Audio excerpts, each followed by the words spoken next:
ಬಹಳ ಉತ್ಕೃಷ್ಟವಾದ ಬೆಳೆ ಬಂದಿದೆ ಅಂತ ಹೇಳಿ ಅಲ್ಲಿ ಬೆಳೆ ವಿಮೆ ಬಂದಿಲ್ಲ. ಬೆಳೆ ಕಟಾವು ಮಾಡಿದ್ದಾರೆ ಯಾರು, ಅಲ್ಲಿ ಯಾವ ಮಾನದಂಡದ ಮೇಲೆ ಆ 12 ಪಂಚಾಯತಿಯನ್ನ ಕೈಬಿಡಲಾಗಿದೆ. ಮೊಳಕಾಲ್ಮೂರಲ್ಲಿ ನಮ್ಮ ಕ್ಷೇತ್ರಕ್ಕಿರ್ತಕ್ಕಂಥ ಮೊಳಕಾಲ್ಮೂರು ಕ್ಷೇತ್ರದಲ್ಲಿ ಮೊಳಕಾಲ್ಮೂರು ತಾಲೂಕಿನಲ್ಲಿ 13 ಪಂಚಾಯತಿಯನ್ನು ಕೈಬಿಟ್ಟಿದ್ದಾರೆ. 16 ಪಂಚಾಯತಿಯಲ್ಲಿ 3 ಪಂಚಾಯತಿ ಕೊಟ್ಟಿದ್ದಾರೆ, 13 ಪಂಚಾಯತಿ. ಇದು ಯಾವ ಮಾನದಂಡ? ಎಲ್ಲೂ ಮಳೆ ಆಗಿಲ್ಲ. ಮೊಳಕಾಲ್ಮೂರು ಇಡೀ ರಾಜ್ಯದಲ್ಲಿ ಬರಗಾಲ ಬರಗಾಲ ಬರಗಾಲ ಅಂತ ಹೇಳಿ ಎಲ್ಲಾ ಇಲಾಖೆಗಳಲ್ಲೂ ಪ್ರತಿಧ್ವನಿಸ್ತದೆ. ಆದ್ರೆ ಅಲ್ಲಿ 13 ಪಂಚಾಯತಿಯಲ್ಲಿ ಮಳೆ ಆಗೈತೆ ಅಂತೇಳಿ ಅಲ್ಲಿ ವಿಮೆ ಕೊಟ್ಟಿಲ್ಲ. ಇಲ್ಲಿ 12 ಪಂಚಾಯತಿಯಲ್ಲಿ ಕೊಟ್ಟಿಲ್ಲ. ಗಟ್ಪರ್ತಿ ಪಂಚಾಯತಿಗೆ ಎಕರೆಗೆ 500 ರೂಪಾಯಿ ಹಾಕಿದ್ದಾರೆ, ತಳಕ್ ಪಂಚಾಯತಿಗೆ 5,000 ಹಾಕಿದ್ದಾರೆ. ಒಂದೇ ಪದ ನಂದೇ ಇರಲಿ ಇನ್ನೊಬ್ಬರದೇ ಇರಲಿ, ಆ ಕಡೆ ಸರ್ವೆ ನಂಬರ್ಗೆ 500 ರೂಪಾಯಿ, ಈ ಕಡೆ ಸರ್ವೆ ನಂಬರ್ಗೆ 5,000 ರೂಪಾಯಿ, ಕೆಲವು ಕಡೆ 16,000 ರೂಪಾಯಿ ಒಂದು ಎಕರೆಗೆ ಹಾಕಿದ್ದಾರೆ. ಯಾವ ಮಾನದಂಡ? ಇದೆಲ್ಲ ಕೂಡ ವರದಿಯನ್ನು ಒಪ್ಪಿಸಿ ಹೋಗ್ಬೇಕು. ಇವತ್ತು ಯಾರು ಬಿಡೋದಿಲ್ಲ ನಿಮ್ಮನ್ನ. ನೀವು ಕಂಪ್ಲೇಂಟ್ ಮಾಡ್ರಿ, ನಮ್ಮ ಮೇಲೆ ಜೈಲಿಗೆ ಹೋಗ್ತೀವಿ ನಾವು. ಹುಡುಗಾಟ ಮಾಡಿದ್ರೆ ರೈತರು ಇಂದಿನ 1980 ಚಳವಳಿಯನ್ನ ಎಲ್ಲರೂ ಅಧಿಕಾರಿಗಳು ನೆನಪು ಮಾಡ್ಕೋಬೇಕು. ಯಾಕಂದ್ರೆ ಏನೋ ಕೇಳ್ತಾರೆ ಹೋಗ್ತಾರೆ ಅಂತ ನೀವೇನೋ ಅಂದ್ಕೊಂಡಿದ್ದೀರಿ. ಅದನ್ನೆಲ್ಲ ಹಿಂದಿನ ವರದಿಯನ್ನು ಒಪ್ಪಿಸ್ಬೇಕು. ಯಾಕೆ 12 ಪಂಚಾಯತಿಯನ್ನು ಕೈ ಬಿಟ್ಟಿದ್ದೀರಿ? ಅವ್ರಿಗೇನು ಬೆಳೆ ಆಗೈತೆ ಹೋಗೋಣ ಸಮೀಕ್ಷೆಗೆ, ಎಲ್ಲ ಜೊತೆಲಿ ಹೋಗೋಣ. ಒಂದು ಪಂಚಾಯತಿಗೆ 500 ರೂಪಾಯಿ ಹಾಕೋದು, ಒಂದು ಪಂಚಾಯತಿಗೆ 5,000 ಹಾಕೋದು, ಒಂದು ಪಂಚಾಯತಿಗೆ 16,000 ರೂಪಾಯಿ ಎಕರೆಗೆ ಹಾಕ್ತಾರೆ ಅಂತಂದ್ರೆ ಯಾವ ಮಾನದಂಡಗಳಿಗೂ? ರೈತರನ್ನ ಏನ್ ಅನ್ಕೊಂಡಿದ್ದೀರಿ? ನೀವು ಕುರಿಗಳು ಅನ್ಕೊಂಡಿದ್ದೀರಾ ಇಲ್ಲ ಏನ್ ಅನ್ಕೊಂಡಿದ್ದೀರಿ? ಎಲ್ಲರೂ ಕೂಡ ಇವತ್ತು ಹಿಂದೆ ಇತ್ತು ರೈತ ಅಂತಂದ್ರೆ ಅವ್ರಿಗೇನು ಗೊತ್ತಿಲ್ಲ ಅಂತ. ಇವತ್ತು ನಮ್ಮ ಮಕ್ಕಳೆಲ್ಲ IAS ಆಫೀಸರ್ಗಳಾಗಿದ್ದಾರೆ, IPS ಆಗಿದ್ದಾರೆ. ಎಲ್ಲರೂ ನಮ್ಮ ಮಕ್ಕಳೇ, ನಮ್ಮ ರೈತರ ಮಕ್ಕಳೇ. ಆದ್ರೆ ನಮ್ಗೆಲ್ಲ ಜ್ಞಾನ ಐತೆ. ಯಾರ್ಯಾರು ಎಲ್ಲೆಲ್ಲಿ ಲೋಪ ಮಾಡಿದ್ದಾರೆ, ಏನೇನ್ ಮಾಡಿದ್ದಾರೆ, ಸರ್ಕಾರದ ಅಧಿಕಾರಿಗಳು ಎಷ್ಟು ಶಾಮೀಲಾಗಿದ್ದಾರೆ, ಇದಕ್ಕೆ ರಾಜಕಾರಣಿಗಳು ಎಷ್ಟು ಶಾಮೀಲಾಗಿದ್ದಾರೆ, ಕಂಪನಿಯೊಂದಿಗೆ ಅಂತ ಎಲ್ಲ ಗೊತ್ತೈತೆ.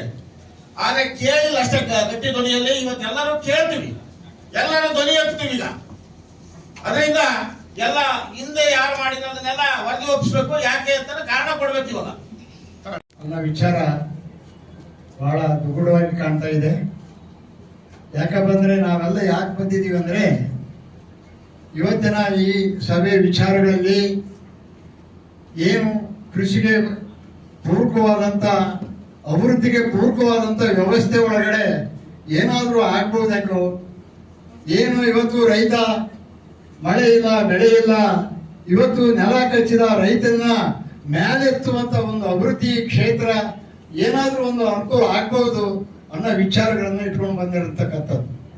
ಆದ್ರೆ ಇಲ್ಲಿ ನೋಡಿದ್ರೆ ಯಾರು ಏನು ಅನ್ನೋದೇ ವಿಚಾರಗಳನ್ನ, ಇವತ್ತು ಯಾವ ಇಲಾಖೆ ಒಳಗಡೆ ಏನಾಗ್ತಾ ಇದೆ ಅನ್ನೋ ವಿಚಾರಗಳು ಬಹಳ ತತ್ವ ನೀತಿಯಲ್ಲಿ ನಡೀತಾ ಇದ್ದಾವೆ. ಆ ಕಾರಣದಿಂದ ಇವತ್ತು ಸಂಬಂಧಪಟ್ಟವರೆಲ್ಲರೂ ಬರ್ಬೇಕಾಗಿತ್ತು. ಯಾಕೆ ಬರ್ಲಿಲ್ಲ? ನಮಗೆ ಸುಮ್ಮನೆ ಯಾವಾಗ ಅಧಿಕಾರಿಗಳು ಸಂಬಂಧಪಟ್ಟ ಅಧಿಕಾರಿಗಳು ಬರಲಿಲ್ಲ ಅಂದ್ರೆ ಮುಂದೂಡಬೇಕಾಗಿತ್ತು. ಏನು ಆತುರವಾಗಿ ಕರೆಯುತ್ತ ವ್ಯವಸ್ಥೆ ಒಳಗಡೆ ಏನಿತ್ತು? ಇವತ್ತು ನಮ್ಮ ಚಳ್ಳಕೆರೆ ತಾಲೂಕಲ್ಲಿ 40 ಪಂಚಾಯತಿಗಳೊಳಗಡೆ 12 ಪಂಚಾಯತಿಗಳನ್ನು ಕೈ ಬಿಟ್ಟಿದ್ದೀರಿ, ಇರೋ ಪಂಚಾಯತಿಗಳಿಗೆ ಕೊಟ್ಟಿದ್ದೀರಿ. ಅಲ್ಯಾಕೆ ತಾರತಮ್ಯ ಆಯ್ತು? ಒಂದು ಪಂಚಾಯತಿಗೆ ಒಂದು ಮನೆ, ಇನ್ನೊಂದು ಪಂಚಾಯತಿಗೆ ಒಂದು ಮನೆ. ಅದ್ಯಾವುದೋ ಸಿದ್ದೇನದುರ್ಗ ಅಂತ ಲಾಸ್ಟಲ್ಲಿ ಇರ್ತಕ್ಕಂಥ ಒಂದು ಪಂಚಾಯತಿಗೆ ಅವನು ಬೆಳೆ ವಿಮೆ ಕಟ್ಟಿರೋದು 400 ಚಿಲ್ಲರೆ ಬೆಳೆ ಕಟ್ಟಿದ್ದಾನೆ. ಆ ಪಂಚಾಯತಿಗೆ 300 ರೂಪಾಯಿ ಹಾಕಿದ್ದೀರಿ. ಯಾವ ಮಾನದಂಡಗಳು ಇಟ್ಕೊಂಡು ಮಾಡ್ತೀರಿ? ಅಧಿಕಾರಿಗಳಿಗೆ ಬುದ್ಧಿವಂತರು ಅಂದ್ಕೊಂಡಿದ್ದೀವಿ ನಾವು. ಓದಿದಿರಿ, ಜ್ಞಾನ ಇದೆ, ಎಲ್ಲ ಇದೆ. ನಾವಿನ್ನ ದಟ್ಟರು ಇಲ್ಲಿ. ಆದ್ರೂ ಕೂಡ ನಾವು ದೇಶದ ಒಂದು ಸ್ವಾಭಿಮಾನವನ್ನು ಇಟ್ಕೊಂಡು ನಾವು ಏನೇ ಕಷ್ಟ ನಷ್ಟಗಳು ಬಂದರೂ ಕೂಡ ನಮ್ಮ ರಾಜ್ಯದಲ್ಲಿ, ನಮ್ಮ ಭಾರತ ದೇಶದಲ್ಲಿ ಯಾರು ಉಪವಾಸ ಇರಬಾರ್ದು, ನನಗೆ ಏನೇ ಕಷ್ಟ ಇರಲಿ ಅಂತ ಹೇಳಿಬಿಟ್ಟು ಇವತ್ತು ಸಾಲ ಸೂಲ ಮಾಡಿ ಏನೇ ಬಂದರೂ ಕೂಡ ಜಗ್ಗಿದಂಗೆ ಇವತ್ತು ದೇಶಕ್ಕೆ ಆಹಾರದ ಭದ್ರತೆಯನ್ನು ಕಾಪಾಡ್ತಾನಲ್ಲ, ಇವನಿಗೆ ಸ್ವಲ್ಪನಾದ್ರೂ ಮಾನ ಮರ್ಯಾದೆ ಬೇಡವಾ? ಇವನಿಗೆ ಸ್ವಲ್ಪನಾದ್ರೂ ಗೌರವ ಬೇಡವಾ? ಯಾವ ಮಾನದಂಡ ಇಟ್ಕೊಂಡು ಮಾಡ್ತೀರಿ ನೀವೆಲ್ಲ ಅಧಿಕಾರಿಗಳು? ನಿಮ್ಗೇನಪ್ಪ, ನಿಮಗೆ ಬರಕ್ ಗೊತ್ತಾಗಲ್ಲ. ಯಾಕಂದ್ರೆ ತಿಂಗಳ ನಿಮ್ ಮನೆಗೆ ಪಗಾರ ಬರ್ತದೆ. ನೀವು ಒಬ್ಬರು ದುಡಿದು ಇಡೀ ಮನೆ ಮಕ್ಕಳೆಲ್ಲ ಸುಖವಾಗಿ ಮನೇಲಿ ಇಟ್ಕೊಂಡು ಸಾಕ್ತೀರಿ. ನಮ್ಮ ಹೊರಕ್ಕೆ ಬೇರೆ ನೋಡೋಣ. 5 ವರ್ಷದ ಹುಡುಗಿಯಿಂದ ನಾವು ಕೃಷಿ ಕೆಲಸಕ್ಕೆ ಬಗ್ಗಿಸ್ತಾ ಇದೀವಿ. 5 ವರ್ಷದ ಹುಡುಗಿ ಕೃಷಿ ಮಾಡಿ ನಿಮ್ಗೆ ಹೊಟ್ಟೆ ತುಂಬಿಸ್ತಾ ಇದ್ದಾಳೆ. ಇಂಥ ಒಂದು ವ್ಯವಸ್ಥೆ ಒಳಗಡೆ ರೈತರ ಕಷ್ಟಗಳಿಗೆ ನೀವು ಆಗಿಲ್ಲ ಅಂದ್ರೆ ನಿಮ್ಮ ಇಲಾಖೆ ತಗೊಂಡು ಏನ್ ಮಾಡ್ಬೇಕಪ್ಪ ನಾವು?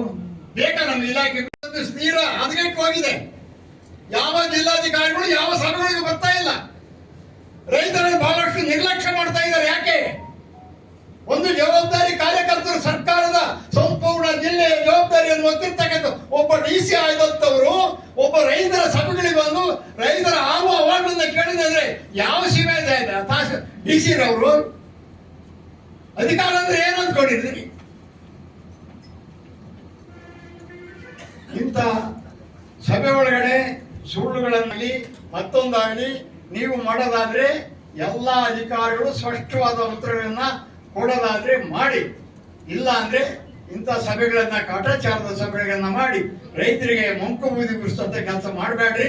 ಬಹಳ ಹುಷಾರಾಗಿ ರೈತರ ಒಂದು ವ್ಯವಸ್ಥೆ ಒಳಗಡೆ ಇವತ್ತು ಕೃಷಿ ಏನಾದರೂ ವ್ಯವಸ್ಥೆ ಒಳಗಡೆ ಹೆಚ್ಚು ಕಮ್ಮಿ ಆದ್ರೆ ಎಲ್ಲಿಂದ ತರ್ತೀರಿ? ಆಹಾರದ ಭದ್ರತೆ ಏನ್ ಮಾಡ್ತೀರಿ? ಯಾರು ಬೆಳಿತೀರಿ ನೀವು? ಇವತ್ತು ಮಳೆ ಬಂದಿಲ್ಲ, ಯಾವ ರೀತಿ ಬದುಕಬೇಕಿಲ್ಲಿ? ಸಂಪೂರ್ಣ ಮಳೆ ಕೈಕೊಟ್ಟಿದೆ. ಇವತ್ತು ಯಾರು ಬಿತ್ತನೆ ಮಾಡಿಲ್ಲಲ್ಲ. ದೇಶದ ಆಹಾರದ ಭದ್ರತೆ ಯಾರು ಕೊಡ್ತೀರಿ? ಇದರ ಅರ್ಥ ಏನು? ಇದರ ರೈತರಿಗೆ ಲಾಭ ಏನು? ಅಥವಾ ಏನು ವಿಮೆ ಯೋಜನೆ ಇದ್ದ ಅದಕ್ಕೇನು ಲಾಭ ಇತ್ತು? ಇದಕ್ಕೆ ಎರಡಕ್ಕೂ ಉತ್ತರ ಕೊಡಬೇಕಂತ ನಾನು ಅಧಿಕಾರಿಗಳನ್ನೇ ಕೇಳ್ತೇನೆ. ಪ್ರಧಾನಮಂತ್ರಿ ಬೆಳೆ ವಿಮೆ ಯೋಜನೆ ಅದರ ಅಡಿಯಲ್ಲಿ ನಾನು ಕಳೆದ ವರ್ಷ 8,500 ರೂಪಾಯಿ ಬೆಳೆ ವಿಮೆ ಕಟ್ಟಿದೆ. ಇದುವರೆಗೆ ದುಡ್ಡು ಬಂದಿಲ್ಲ. ಆಮೇಲಿಂದ ಈಗ ಬಂದಿರುವಂಥದ್ದು ಪ್ರಕಾರ 9,500 ರೂಪಾಯಿ ತಿಂಗಳ ಕಟ್ಟಿದೆ. ಈಗೇನು ಬೆಳೆ ವಿಮೆ ಅಂದ್ರೆ ಏನ್ ಅರ್ಥ? ಅದಕ್ಕೆ ದೊಡ್ಡ ಹೆಸರು ಪ್ರಧಾನಮಂತ್ರಿ. ಇದನ್ನ ಹೆಸರಿಟ್ಟಿದ್ದೀರ. ಬೇಡ, ಪ್ರಧಾನಮಂತ್ರಿ ತೆಗೆದು ಬಿಸಾಕ್ಬಿಡ್ರಿ. ತೆಗೆದಾಕ್ಬಿಟ್ಟು ಬೆಳೆ ವಿಮೆ ಯೋಜನೆ ಇಟ್ಕೊಳ್ರಿ. ಈ ಬೆಳೆ ವಿಮೆ ಬಂದದ್ದು ಯಾರಿಂದ? ಪ್ರಧಾನಮಂತ್ರಿಗಳಿಂದ ಅಲ್ಲ, ಬಂದಿದ್ದು ರೈತ ಸಂಘದ ಹೋರಾಟದಿಂದ. ಬೆಳೆ ವಿಮೆ ಅಂದ್ರೆ ಗೊತ್ತೇ ಇರಲಿಲ್ಲ. ಯಾವ ರಾಜಕಾರಣಿಗಳಿಗೂ ಅಧಿಕಾರಿಗಳಿಗೂ ಈಗ ಗೊತ್ತಿರಲಿಲ್ಲ. ಇದನ್ನು ಗೊತ್ತುಪಡಿಸಿದರು. ಈ ಹಸಿರು ಶಾಲೆ ಹಾಕೊಂಡು ಹೋರಾಟ ಮಾಡಿದ ಪ್ರಯತ್ನ ಪ್ರತಿ ಘಟಕಕ್ಕೆ, ಪ್ರತಿ ತಾಲೂಕಿಗೆ, ಪ್ರತಿ ಜಿಲ್ಲಾ, ಪ್ರತಿ ರಾಜ್ಯಕ್ಕೆ ಬರಬೇಕು ಅಂತ ಹೇಳಿ ನಂಜುಂಡಸ್ವಾಮಿ ಅವರು, ಬಾಬಾಗೌಡ ಪಾಟೀಲರು, ಸುಂದರೇಶ್ ಅವರು, ರುದ್ರಪ್ಪರು, HS ಶ್ರೀನಿವಾಸ್ ಅವರು ಇವರೆಲ್ಲರೂ ಹೋರಾಟದ ಪ್ರಯುಕ್ತ ಇವತ್ತು ಬೆಳೆ ವಿಮೆ ಬಂತು. ಇದಕ್ಕೆ ಪ್ರಧಾನಮಂತ್ರಿ ಬೆಳೆ ವಿಮೆ ಯೋಜನೆ ಅಂತ ಹೆಸರಿಟ್ಟಿದ್ದಾರೆ. ಹೆಂಗ್ ಬಂತು ಇದು ಚಳವಳಿ ಅನ್ನೋದು ಗೊತ್ತಿಲ್ಲ, ಅಧಿಕಾರಿಗಳಿಗೂ ಗೊತ್ತಿಲ್ಲ, ಅವನಿಗಿಂತ ರಾಜಕಾರಣಿಗಳಿಗೆ ಮತ್ತೆ ಗೊತ್ತಿಲ್ಲ. ಈ ರೀತಿ ಆದ್ರೆ ನಮ್ ಗತಿ ಏನು ಅನ್ನೋದು ನಮ್ಮ ಪ್ರಶ್ನೆ. ನಾನು ಹೆಚ್ಚಿಗೆ ಮಾತಾಡಕ್ ಹೋಗಲ್ಲ. ಎಲ್ಲರೂ ಸೇರಿ ಸಮೀಕ್ಷೆ ಮಾಡಿದ್ದಾರೆ. ಆ ಸಮೀಕ್ಷಾ ಪ್ರಕಾರವಾಗಿ ಸರ್ಕಾರಕ್ಕೆ ಎಷ್ಟು ಪ್ರಮಾಣದಲ್ಲಿ ನಷ್ಟವಾಗಿದೆ ಅಂತ ಪ್ರಸ್ತಾವ ಬೇಕಲ್ಲ. 85% ಬೆಳೆ ನಷ್ಟವಾಗಿದೆ ಅಂತ ಮಾನ್ಯ ಜಿಲ್ಲಾಧಿಕಾರಿಗಳನ್ನ ಪತ್ರಿಕಾ ಹೇಳಿಕೆಯಲ್ಲಿ ವಿತರಣೆ ಮಾಡಿ ಇಡೀ ಚಿತ್ರದುರ್ಗ ಜಿಲ್ಲೆಯಲ್ಲಿ ಮೊಳಕಾಮೂರು, ಚಳ್ಳಕೆರೆ, ಹಿರಿಯೂರು ಈ ಭಾಗದಲ್ಲಿ 85% ಬೆಳೆ ನಷ್ಟವಾಗಿದೆ ಅಂತ ಇದು ಮಾಡಿ. ಆಮೇಲೆ ಬೆಳೆ ವಿಮೆ ಹಾಕ್ಬೇಕಾದ್ರೆ ತೊಗರಿಗೆ ಬೆಳೆ ವಿಮೆ ಬಿತ್ತು. ಶೇಂಗಾ ಗಿಡ ಮತ್ತು ತೊಗರಿ ಗಿಡ ಒಂದೇ ಹೊಲದಲ್ಲಿ ಇರ್ತಾರೆ, ಆ ಕಡೆಗೆ ಹಾಕಿರ್ತಾರೆ ಯಾವ ತೊಗರಿ ಗಿಡ. ಇನ್ನು ಬೇರೆ ಕಡೆ ಕಡಲೆಕಾಯಿ ಹಾಕಿದ್ರೆ ಮಧ್ಯೆ ಕಡಲೆಕಾಯಿಗೆ ಅತಿವೃಷ್ಟಿ ಮಳೆ ಬಂದಿದೆ, ತೊಗರಿಗೆ ಮಳೆ ಬಂದಿಲ್ಲ. ಇದು ಯಾವ ಸಮೀಕ್ಷೆ? 12 ಪಂಚಾಯತಿಯಲ್ಲಿ 0 ಅಂತ ಬರಬೇಕಾದ್ರೆ 12 ಪಂಚಾಯತಿಯಲ್ಲಿ ಯಾವ ಮಟ್ಟದಲ್ಲಿ ಮಳೆ ಬಂದಿದೆ, ಮಳೆ ಮಾಪನ ಇದೆಯಾ? ಆಮೇಲೆ ಮೊಳಕಾಮೂರು ತಾಲೂಕಿನ 13 ಪಂಚಾಯತಿಗೆ ಬೆಳೆ 0 ಮಾಡಿದ್ರು, ಅಲ್ಲಿ ಮಳೆ ಬಂದಿದೆಯಾ? ಹಾಗಾದ್ರೆ ಮತ್ತೆ ಹಿರಳ್ಳಿ ಪಂಚಾಯತಿಗೆ ಅಲ್ಲಿ 0 ಅಂತ ಬಂತು.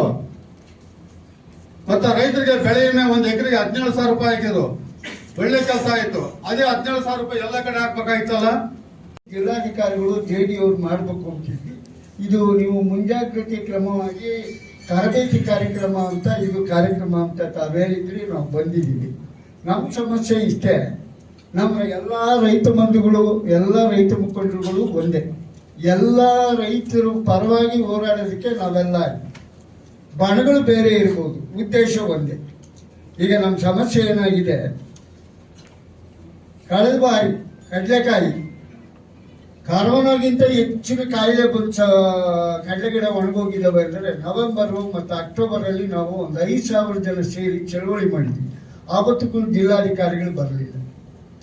ನಾವು ಮನವಿ ಪೂರ್ವಕ ಒಂದು ಪೆಂಡಿ ಹೊರೆ ತಂದು ತಾಲೂಕು ಆಫೀಸ್ನಲ್ಲಿ ಒಂದು ಮೀಟಿಂಗ್ ಮಾಡಿದ್ವಿ. ಇನ್ಶೂರೆನ್ಸ್ ತಾವುಗಳು ಇದ್ವಿ, ಇನ್ಶೂರೆನ್ಸ್ ಅಧಿಕಾರಿಗಳು ಇದ್ವಿ. ಏನು ಹೇಳಿದರು, ಅವತ್ತು ಇಂಟೀರಿಯಂ ಆಗಿ 25% ನಾವು ಕೊಡ್ತೀವಿ ಪರಿಹಾರ ಅಂತ ಅವತ್ತು ಮೀಟಿಂಗ್ನಲ್ಲಿ ತೀರ್ಮಾನ ಮಾಡಿದ್ವಿ. ಹೌದು, ಡಿಸೆಂಬರ್ನಲ್ಲಿ ತೊಗರಿ ಬೆಳೆಗಾರರ ಹೋರಾಟಕ್ಕೆ ಇಂಟೀರಿಯಂ ರಿಲೀಸ್ ಮಾಡಿ ಅಂತ ಕೇಳಿದ್ವಿ. ತೊಗರಿ ಬೆಳೆಗಾರರಿಗೆ ದುಡ್ಡು ಬಂತು, ಶೇಂಗಾ ಬೆಳೆಗಾರರಿಗೆ ದುಡ್ಡು ಬರಲಿಲ್ಲ. ಯಾಕೆ ಪ್ರಶ್ನೆ. ಈಗ 13 ಪಂಚಾಯತ್ಗೆ ನಾವು ಜಿಲ್ಲಾಧಿಕಾರಿಗಳು ಪತ್ರಿಕಾ ಹೇಳಿಕೆ ಮೂಲಕ, ಮನವಿ ಮೂಲಕ ಜಿಲ್ಲಾಧಿಕಾರಿಗಳಿಗೆ ನಾನೇ ಸ್ವತಃ ಹೋಗಿ ಕೇಳ್ಕೊಂಡಿದ್ದೆ, ಸರ್ ಟೆಕ್ನಿಕಲ್ ತಾಂತ್ರಿಕ ದೋಷ ಇದ್ರೆ 25% ನಾವು ಏನು ಕೇಳಿದ್ವಿ ಅಕ್ಟೋಬರ್ ನವೆಂಬರಲ್ಲಿ 25% ಆ ಪಂಚಾಯತಿಗಳಿಗೆ ಕೊಡಿ. ಅಟ್ಲೀಸ್ಟ್ ರೈತರಿಗೆ ಸಮಾಧಾನ ಆಗುತ್ತೆ, ರೈತರು ಉದ್ಧಾರ ಆಗ್ತಾರೆ, ರೈತರ ಜೀವನೋಪಾಯಕ್ಕೆ ಅನುಕೂಲ ಆಗ್ತದೆ ಅಂತ ನಾವು ಕೇಳಿದ್ವಿ. ಅದಕ್ಕೆ ಯಾವ ಥರದ ಉತ್ತರನೂ ಬರಲಿಲ್ಲ.